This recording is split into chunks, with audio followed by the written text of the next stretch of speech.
বিকেলের টিফিনে যদি থাকে এমন দুর্দান্ত স্বাদের আলুর কাটলেট, তাহলে কেমন হয় চলো বানিয়ে নিই। কড়াইয়ে তেল দিয়ে ক্যাপসিকাম, পেঁয়াজ ও বিনস দিয়ে অল্প পরিমাণ লবণ দিয়ে ভালো করে ব্রাউন করে ভেজে নিতে হবে।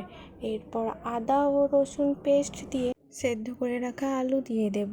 এরপর ঝালের জন্য লঙ্কার গুঁড়ো, জিরে, চাট মশলা, হলুদ গুঁড়ো দিয়ে ভালো করে ভেজে নিতে হবে 4 থেকে 5 মিনিট। এরপর পুরটি কাটলেট আকারে শেপ করে নিতে হবে। কর্নফ্লাওয়ারে ডুবিয়ে ব্রেড ক্রাম দিয়ে কভার করে নিতে হবে। আবারও কড়াইয়ে তেল দিয়ে কাটলেটগুলো দিয়ে 4 থেকে 5 মিনিট ভালো করে ভেজে নিলেই রেডি আলুর এই দুর্দান্ত স্বাদের কাটলেটটি। একবার বাড়িতে বানিয়ে দেখুন। ভালো লাগলে লাইক, কমেন্ট, সাবস্ক্রাইব ও শেয়ার করে দেবেন।